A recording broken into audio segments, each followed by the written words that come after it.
जय श्री गणेश। नमस्कार। मैं आचार्य संजय द्विवेदी। मेरे समस्त प्रबुद्ध दर्शकों का मेरे चैनल पर हार्दिक स्वागत है। प्रिय दर्शकों, आज मैं कन्या राशि का जनवरी 2025 का मासिक राशिफल लेकर आपके सम्मुख उपस्थित हूँ। जनवरी माह में जो ग्रहों की स्थितियां हैं तथा जो ग्रहों के परिवर्तन होंगे वो जनवरी माह में कन्या राशि के जातकों को किस प्रकार से प्रभावित करने वाले हैं, किन किन भावों में वृद्धि होगी, इस माह में आप कितना लाभ ले पाएंगे अथवा कहीं पर कोई समस्या है तो उसका क्या निराकरण है, संपूर्ण विश्लेषण मैं पूर्ण तर्क के साथ करने जा रहा हूं। प्रिय दर्शकों, इस राशिफल को आप अपने लग्न तथा राशि दोनों के अनुसार देख सकते हैं। अर्थात यदि आपकी कन्या लग्न है अथवा कन्या राशि तो ये राशिफल आपके लिए। कन्या राशि के लिए यदि हम प्रारंभिक स्थितियों को देखें तो लग्न में ही केतु होंगे। आपके लिए तृतीय भाव में बुध का गोचर चल रहा होगा। चतुर्थ भाव में सूर्यदेव होंगे। आपके लिए षष्ठम भाव में शनिदेव के साथ शुक्राचार्य का युति प्रभाव चल रहा होगा। राहु आपके सप्तम भाव में होंगे। गुरुदेव बृहस्पति का गोचर आपके नवम भाव में चल रहा है, जहां पर ये वक्री हैं। इसी प्रकार से आपके लाभ के भाव में एकादश भाव में मंगल का गोचर चला, जो अपनी नीच राशि में गोचर कर रहे हैं। इस माह का पहला परिवर्तन 4 जनवरी को बुध का होगा, जब बुध तृतीय भाव से निकलकर चतुर्थ भाव केंद्र के भाव में प्रवेश करेंगे तथा सूर्य के साथ इनका एक महायोग बनेगा। इसी प्रकार से 14 जनवरी को सूर्यदेव का राशि परिवर्तन आपके पंचम भाव में हो जाएगा। 21 जनवरी को मंगल अपनी राशि का परिवर्तन करेंगे तथा मिथुन राशि में प्रवेश कर जाएंगे। दसम भाव में इनका प्रवेश होगा तथा 24 जनवरी को बुध का पुनः परिवर्तन आपके पंचम भाव में हो जाएगा। इस माह का अंतिम परिवर्तन 29 जनवरी को है, जब शुक्राचार्य षष्ठम भाव से निकलकर आपके सप्तम भाव में प्रवेश करेंगे।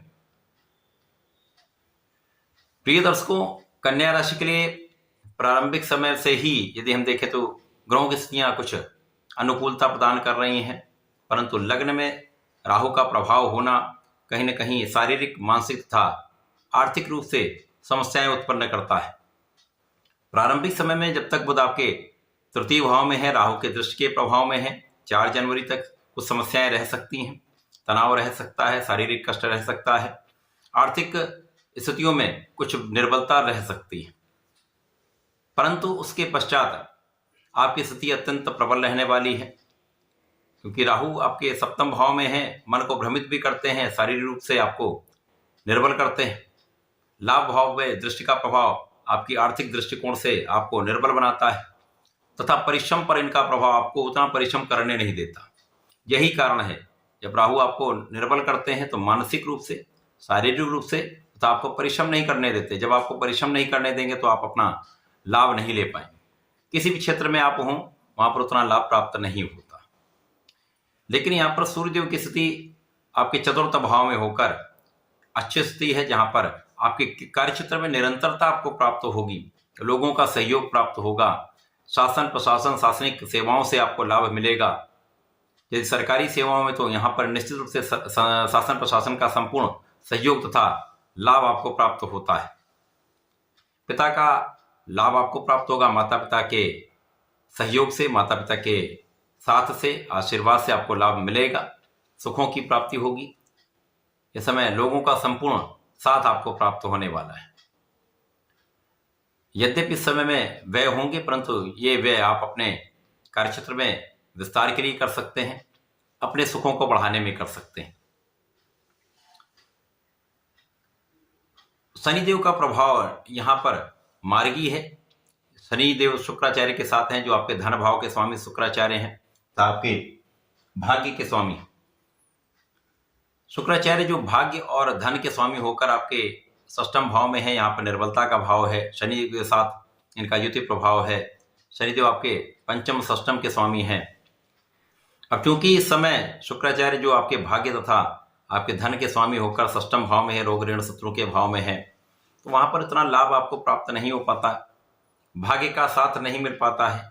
परिश्रम आप कर नहीं पा रहे हैं, भाग्य का साथ नहीं मिल पा रहा है, तो आपको लाभ कितना मिलेगा ये आप समझ सकते हैं। धन की स्थिति भी उसी प्रकार से रहेगी। धन का आगमन तो होगा, परंतु धन का आप सही इन्वेस्टमेंट नहीं कर पाएंगे, या धन को सही ढंग से बचा नहीं पाएंगे। तो धन का आगमन और गमन दोनों होता रहेगा। परिवार के बीच में विशेष रूप से आपको बहुत सोच विचार कर व्यवहार करना चाहिए, बात करनी चाहिए। अपनी वाणी पर नियंत्रण अवश्य करना चाहिए। यहां पर गुरुदेव का प्रभाव आपके लिए अच्छा है। गुरुदेव यहां पर नवम भाव में, भाग्य भाव में होकर लग्न पर अपना प्रभाव डाल रहे हैं। तो जिसके कारण आपके अंदर ज्ञान है, धैर्य है, समस्याओं को निस्तारित करने की आप में क्षमता है।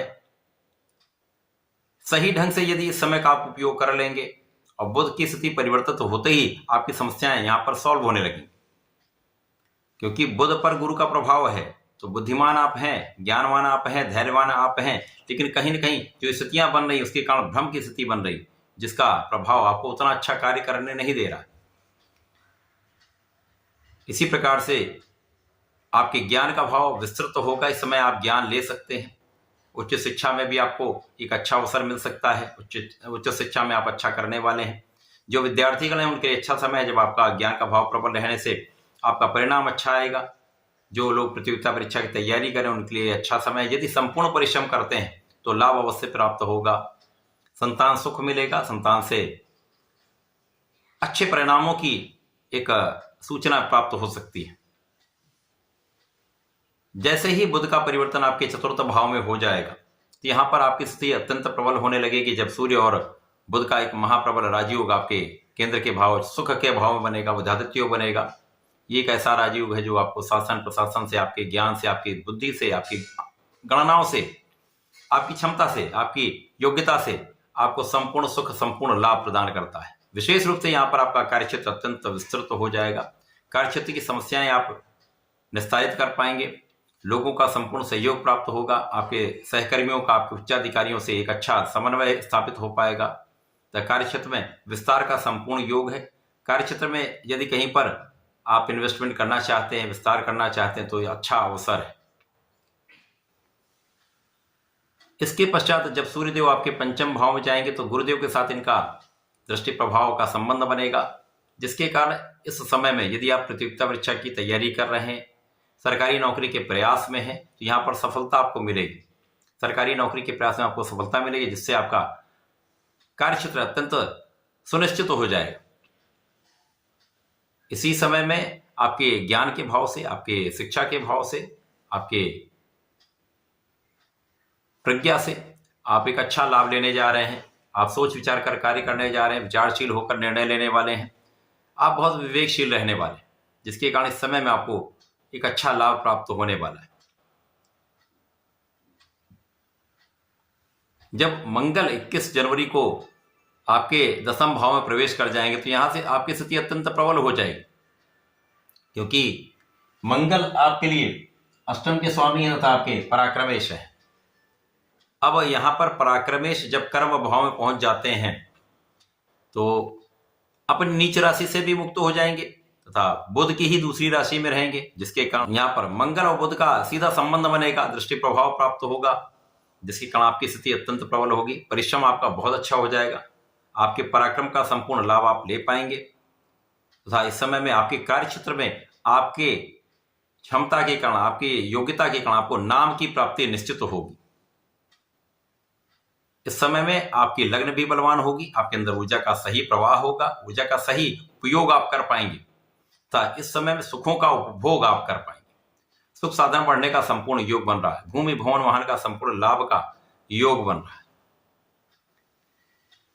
जब बुध पुनः राशि परिवर्तन करके सूर्यदेव के साथ पंचम भाव में गोचर करेंगे तो यहाँ पर गुरुदेव की दृष्टि के प्रभाव में रहें तो आपका बुद्धि बल अत्यंत श्रेष्ठ होगा। ज्ञान के भाव में बुद्धि के प्रदाता, ज्ञान के भाव के स्वामी का प्रभाव निश्चित रूप से आपको कुशागर भी बनाएगा, आपको ज्ञानवान भी बनाएगा। आपको आपके ज्ञान से, आपकी शिक्षा से, आपकी बुद्धि के बल से, आपकी वाणी के बल पर आपको विशेष लाभ यहाँ पर प्राप्त होने वाला है।